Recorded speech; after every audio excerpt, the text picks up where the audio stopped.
बाकी इनका लगभग सबने प्रश्न भी रखे थे अपने के सदगुरुदेव भगवान से जाके हम अपने अपने प्रश्न रखेंगे। इनमें ज्यादातर का प्रश्न ये था सदगुरुदेव भगवान कि कैसे आखिर हम अच्छी पढ़ाई करते हुए अपने मार्ग को, अपनी मंजिल को प्राप्त कर सकते हैं, इधर उधर हमारा ध्यान न भटके, और कैसे हम श्री जी के चरणों में अपने ध्यान को लगा सकते हैं, ऐसा इनका प्रश्न था गुरुदेव। हम प्रारंभ इस बात से करते हैं कि आप जब प्रातः कालीन उठें तो पहले उठने का नियम लें कि सूर्योदय के 1 घंटा पहले हम उठेंगे। देखो हमारी प्रार्थना मानना, सूर्योदय के 1 घंटा पहले। हम ये नहीं कहते कि जैसे हम लोग उठते हैं वैसे नहीं। आप बच्चे हो तो इस समय सूर्योदय कई बजे होता है? लगभग 6 बजे, 6। आप 5 बजे उठ जाइए और उठ करके सबसे पहला कार्य कीजिए, पृथ्वी के चरण स्पर्श कीजिए, भूमि के चरण स्पर्श कीजिए।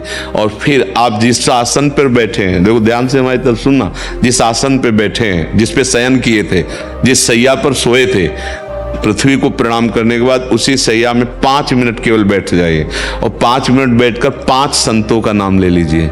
आपको कोई याद है 5 संतों के नाम? अगर ना याद हो तो याद कर लेना। किसी भी 5, जितने भी संत भगवान हैं हमारे, जैसे आचार्य रूप में, जैसे हम लोग श्री स्वामी हरिदास जी की जय, हरिवंश महाप्रभु की जय, हरिराम व्यास जी की जय, नागरीदास जी की जय, श्री ध्रुवदास जी की जय। 5 संतों के नाम याद कर लीजिए। वो 5 संतों के नाम, ये जीवन आपका देखना कैसा उन्नतिशील होगा। हरि को निज यस्ते अधिक भक्तन यस पर प्यार ताते ये भगवान नाम से भी बढ़कर प्रभावशाली भगवान के जो भक्तों के नाम।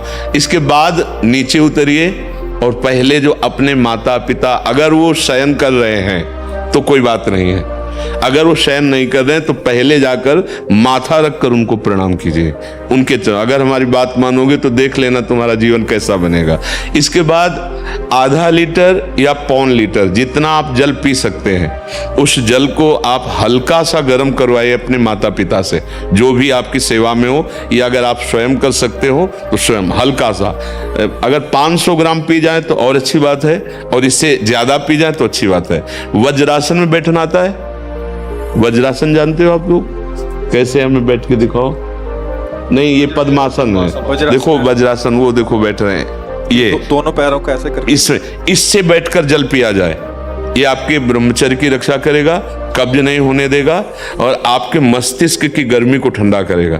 ऐसे वज्रासन में बैठकर धीरे धीरे 5 या 10 मिनट में जल पिया जाए। एकदम ना पिया जाए, गिलास में लेकर के 500 ग्राम जल धीरे धीरे उसको पिया जाए। फिर इसके बाद आपको 100-200 कदम टहलना है। फिर इसके बाद आप शौच जाइए। शौच, अगर आपका पेट साफ हो जाता है, अगर नहीं साफ होता है, कोई ऐसी परेशानी लगती है, तो 1 चम्मच ईसबगोल की भूसी और छोटी हर का आधा चम्मच अगर रात्रि में दूध से या पानी से ले ले तो वो बार बार शौच नहीं लगाएगा, पर आपकी आंतें साफ हो जाएंगी। शौच जाने के बाद स्नान करें और फिर तुरंत, अगर आपको व्यायाम आता है तो करे, नहीं तो सीधा सरल बात होती है, 20 बार बैठ जाए बैठक और 10 बार लेटने वाली दंड, और इसके बाद जो अनुलोम विलोम, जो इससे खींचे इसे छोड़ दे, इससे खींचे इसे छोड़ दे। इसके बाद दोनों हाथ ऐसे करके 7 बार ऐसे करे, सीधा खींचे और सीधा छोड़ दे। इतना ही तुम्हारे लिए प्राणायाम की आवश्यकता है। अब अपनी दिनचर्या में लग जा। जो पढ़ाई का कार्य दिया गया है, आगे तुम्हें और भजन की बात हम नहीं कह रहे, जो पढ़ाई का कार्य दिया गया है वो भगवान की ही पूजा है।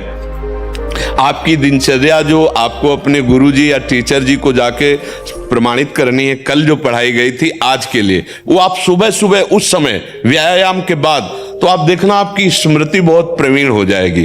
अच्छा, ये आपकी प्रातःकालीन दिनचर्या है। जब आप अपने गुरुदेव के पास स्कूल जाएं, तो हमें आजकल का तो अब पता नहीं, पर हम लोग जब जाते थे तो अपने गुरुजी को प्रणाम करते थे।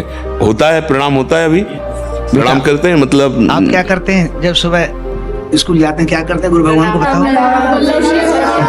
अच्छा, यह तो ये ऐसा पहले गुड मॉर्निंग गुड आफ्टरनून करते थे बच्चे। हाँ। अब जब से आपका आशीर्वाद मिला है जी, जी। श्री जी की कृपा से सब राधा वल्लभ शेरवंश, नर्सरी के बच्चे भी राधा वल्लभ शेरवंश बोलते हैं गुरुदेव भगवान। हाँ, तो जो स्कूल में आपको पढ़ाई पढ़ा रहे हैं वो तो बात है। अब आपको जो हम खास बात बताना चाहते हैं वो कि देखो अभी छोटे छोटे बच्चे हो, बच्चों में कुछ बच्चे ऐसे गंदे बच्चे होते हैं जिनके गंदी बातें दिमाग में आ जाती हैं और गंदी बातें वो करने लगते हैं आचरण में। आप लोग इतना तो जानते ही होंगे कि गंदी बातें किसे कहते हैं। आप लोगों के पास अगर मोबाइल है तो कभी गंदी बात देखना नहीं। कोई भी बच्चा अगर गंदी बात दिखाए तो अपने टीचर से या अपने माता पिता से जाके शिकायत करनी चाहिए, वो बहुत हानिकारक होती है। कभी कोई भी गंदी बात अपने द्वारा नहीं होनी चाहिए। अभी आप नवीन जीवन धारण किए हुए हैं, आप भगवान की प्राप्ति, देश की भक्ति और बहुत अच्छे अच्छे पदों में जा सकते हैं। देखो जब हम लोग स्कूल में पढ़ते थे तो कोई ये थोड़ी जानता था कि ये बच्चा भी महात्मा बनेगा, कोई थोड़ी जानता था। स्कूल में जब पढ़ते थे तो थोड़ी कोई जानता था कि ये मुख्यमंत्री या हमारे देश के प्रधानमंत्री बनेंगे, लेकिन इन्हीं में तो बनते हैं ना अच्छे पवित्र आचरण और पवित्र संस्कार। ब्रह्मचर्य के लिए गंदे बच्चों का संग त्याग करना, गंदी कोई ऐसी हरकत सिखावें या बात सिखावें तो उसको सुन करके छुपा नहीं लेना, तुरंत अपने टीचर से बताना या अपने माता पिता से बताना और ऐसे बच्चे का कभी संग नहीं करना। और रात्रि के सोते समय ये जरूर ध्यान देने वाली विशेष बात है, रात्रि के सोते समय जो भगवान का नाम प्रिय, जैसे इन लोगों ने आप लोगों को बताया राधा वल्लभ शेर, तो सोते समय बस प्रार्थना करो कि हे प्रभु आज दिन हमारा जो भी गलती हुई हो वो हमको आप प्रार्थना करते हैं कि आप हमें समझाओ क्या हमसे गलती हुई। अगर पूरी दिनचर्या में ऐसा लग रहा है हमसे कोई गलती नहीं, तो भगवान सुबह से अभी तक हम सोने जो जा रहे हैं ये पूरा समय आपको समर्पित। आप देखना इसका फल देखना, एक तपस्वी की तपस्या का जो फल होता है ना उसका ये फल मिलेगा। और सोते समय बस राधा वल्लभ श्री हरिवंश, राधा वल्लभ श्री हरिवंश, इधर उधर ना सोचते हुए, ना मोबाइल देखते हुए, ना कोई गंदी बात मन में, और चुपचाप सो जाइए। और जब फिर सुबह उठे तो फिर ऐसी दिनचर्या।